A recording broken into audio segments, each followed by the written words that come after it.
know what to do, why don't we just do it? And particularly in today's age where we have the world's information at our fingertips, we don't have the excuse of not knowing what to do anymore. Who doesn't know basically how to lose weight? Who doesn't know that if you want to have better relationships with people, you have to be fully present with them?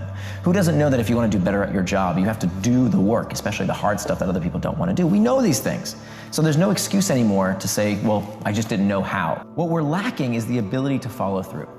We're lacking the ability to avoid distraction. Getting ahead in life is not just about doing the right things. It's about avoiding not doing the wrong things. And that's what becoming indistractable is all about. It's about whatever it is that you say is important to you in your life, how do you make sure you do those things? So let's start with defining what we mean by distraction. So the best way to understand what distraction is to understand what it is not. So the opposite of distraction is not focus. The opposite of distraction is traction. They both come from the same Latin root, meaning trahare, which means to pull. Traction is any action that pulls you towards what you want to do, things that you do with intent. The opposite of traction is distraction, anything that pulls you away from something that you plan to do, something that you are not doing with intent. So this is super important for two reasons. One, I think it frees us from this moral hierarchy that what you do with your time, that's frivolous. But what I do with my time, that's okay, right? So me watching football, that's all right, but you playing Candy Crush, not okay. I argue, no, anything that you want to do with intent, that is according to your values, is fine. They're both pastimes, there's nothing wrong with them. Anything can be traction. And just like anything can become traction if you plan for it, anything can become distraction as well. So for example, I work with a lot of folks, they say they're gonna do something. They say they're going to work on that big project, they're gonna stop procrastinating and do that thing that they've been planning to do right after they check email, right after they scroll that Slack channel, right after they do that quick thing that they have to talk with a colleague real quick. And so 30, 45 minutes later, they still haven't started to do the thing they plan to do. We are slaves now to the urgent at the sacrifice of the important when we do that. In today's age where technology is so pervasive and so persuasive, I mean, it is designed to be persuasive and we want it to be persuasive. We want products to be engaging, then it's easier than ever to get distracted. So we've got traction, we've got distraction. We have two things that move us towards traction and distraction. We have what's called an external trigger or an internal trigger. External trigger is what kind of everybody blames on distraction, right? It's the pings, the dings, the rings, anything in your environment that prompts you towards traction or distraction. Now, they're not inherently bad. These tools are not somehow evil. If a notification on your phone says, hey, it's time to wake up and hit the gym, or it's time to go to that meeting, or it's time to do the thing you plan to do, it's moving you towards traction. But if you get a notification on your phone while you're with somebody that you plan to spend time with, in my case, it was my daughter. One day I got this notification while I'm spending time with my daughter and I'm checking my phone as opposed to being fully present with her. That was moving me towards distraction. So those are the external triggers, but it turns out, even though we love to blame those things, we think that that is the root cause of the problem. In fact, the psychology of distraction goes much, much deeper. That most distraction, it turns out, is not spurred by the external triggers at all. Most distraction does not start outside of us, but rather starts from within. That the root cause of why we become distracted is because we feel these internal triggers, these uncomfortable emotional states that we seek to escape. Neurologically speaking, we only do things for one reason, and that is to avoid discomfort. Physiologically, we know this is true. If you go outside and it's cold, that's not comfortable, what do? You put on a coat. And when you go back inside, now it's too hot, that's not comfortable, you take it off. If you're hungry, you feel hunger pangs, you eat. And when you're stuffed, oh, that doesn't feel good, you stop eating. So physiologically, we feel this all the time. This is called the homeostatic response. The same rules apply with psychological sensations, not just with physiological sensations. So when you're feeling lonely, check Facebook. When you're uncertain, you Google. When you're bored, check the news, check sports scores, check Reddit, Pinterest, whatever. All of these things cater to these uncomfortable sensations. So that means if all human behavior is spurred by a desire to escape discomfort, that means, as you said, time management is pain management.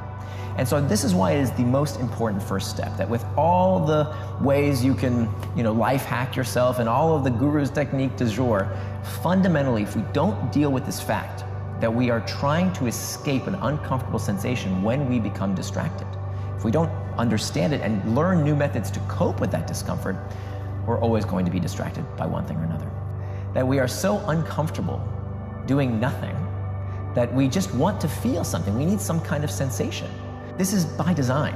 I think one of the things that bothers me, by some self-help experts, is that they kind of preach this gospel that somehow if you're not happy all the time, if you're not satisfied with your life, somehow something's wrong with you. And it turns out that evolutionarily speaking, nothing could be further from the truth. That our species is designed to be perpetually perturbed, right? We have this instinct of feeling bored to prod us to go do something, to go search, to find better resources, to improve our lot in life. And that's not necessarily a bad thing. That we can harness that, right? This is the same impulse that helps us develop life-changing medicine, helps us invent new things, helps us shoot for the moon. It comes from that desire for more. So I don't think the answer to all of our problems is to not want, to not crave, to not desire.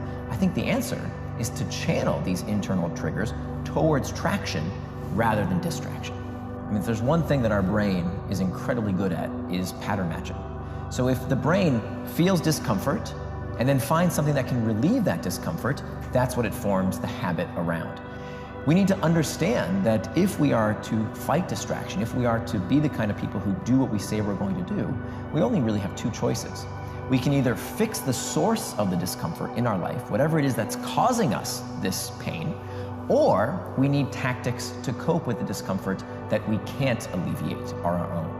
For example, part of being human is that part of the human condition is that you can't solve every problem in your life. You can't even, I would argue, you can't even keep yourself from feeling those feelings. What you can do is change how you react to your emotions.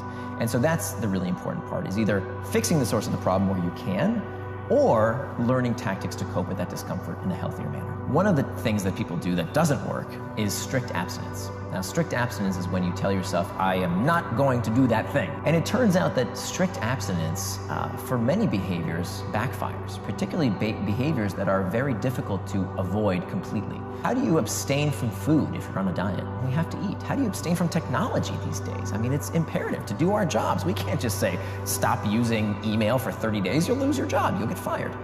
So for those type of potential distractions, we don't want to just abstain.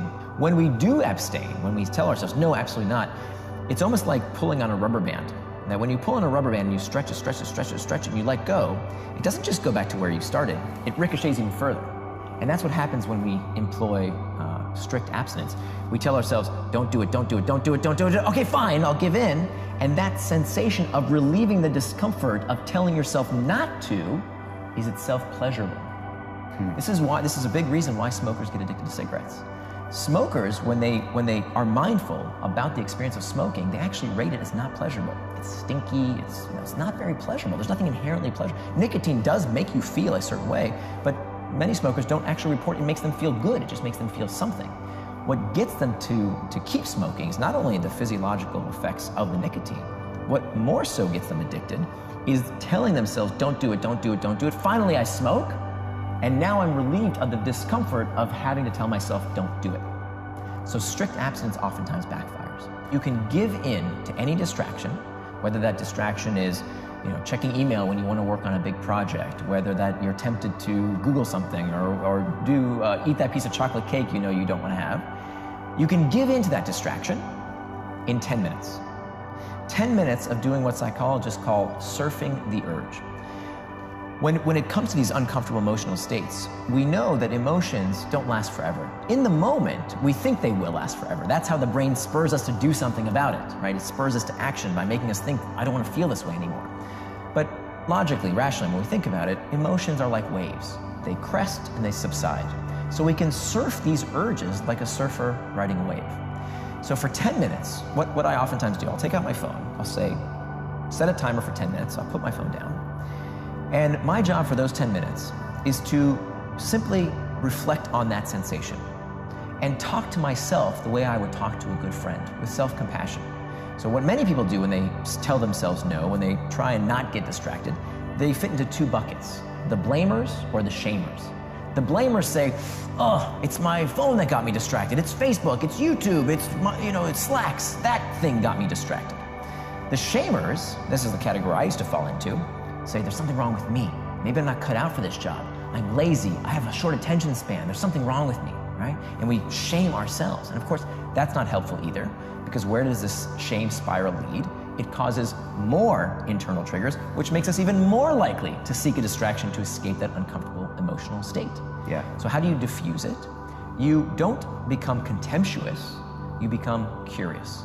So for 10 minutes, your job is to reflect on that sensation, to feel that sensation with curiosity rather than contempt, or to get back to the task at hand.